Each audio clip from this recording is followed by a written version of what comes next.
E eu queria começar querendo saber como é que você avalia o uso da lei de reciprocidade econômica, né, sancionada pelo governo Lula em resposta às sobretaxas de 50% impostas pelos Estados Unidos.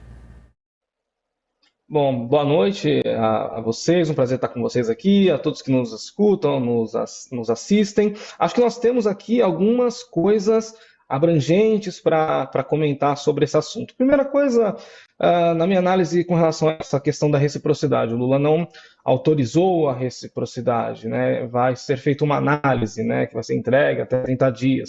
Eu acho que isso é muito mais uma tentativa do governo de fazer uma provocação com o governo americano, para ver se consegue, de repente, uma negociação com os outros itens que não entraram nas exceções da taxação, do que, de fato, ser aplicado. Eu acho que se a gente, por um acaso, tiver um cenário onde a lei da reciprocidade seja aplicada, acho que o Brasil vai sofrer, o povo brasileiro, na verdade, vai sofrer muito mais do que o povo americano, né? É sempre interessante comentar o PIB enfim, da população americana está em torno de 80, 90 mil dólares, enquanto que o PIB do brasileiro está em 8 mil dólares, né? É uma diferença bem grande. Se vocês me permitirem, eu queria dar um passo atrás, não só nessa questão da reciprocidade, mas a gente entender primeiro os efeitos do tarifaço, né? Muita gente pergunta, né? Até o momento, a gente tem sentido de fato os efeitos do tarifaço? Ainda não. Né? A gente, de fato, tem algumas coisas acontecendo agora com relação à inadimplência das pessoas que têm aumentado, né? Ou seja, as pessoas estão mais endividadas e mais dificuldade de pagar, o que causa inadimplência. Desemprego também aumentou um pouco, mas não tem necessariamente a ver com o tarifaço, e sim com a taxa de juros, né? A economia, as coisas têm uma defasagem, né? Você toma uma medida hoje, mas existe uma defasagem, então demora um certo tempo para as coisas acontecerem, né? Para a gente sentir medidas que são tomadas hoje.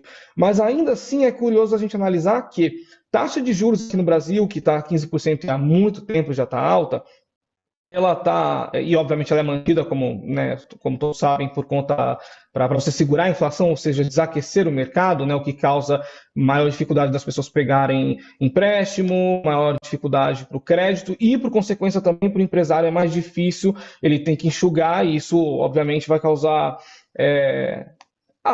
ele segura um pouco para contratar ou para investir dentro da própria empresa, né? Mas, curiosamente, na minha análise, essa taxa de juros a 15% é o que está segurando o nosso câmbio, tá? Eu acho que tem uma certa entrada de capital aqui no Brasil com o chamado carry trade, né? Que o que é? Uma medida onde o empresário pega empréstimo em um país com juros menor, por exemplo, no Japão, a 2%, e joga em um país com uma taxa de juros muito maior, como, por exemplo, o Brasil, a 15%.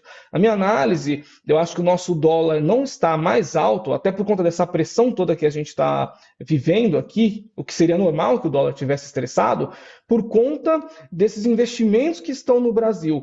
E só para fechar essa parte aqui da minha fala, muita gente também pergunta se esses produtos que a gente deixou de exportar para os Estados Unidos, se a gente poderia jogar para a China.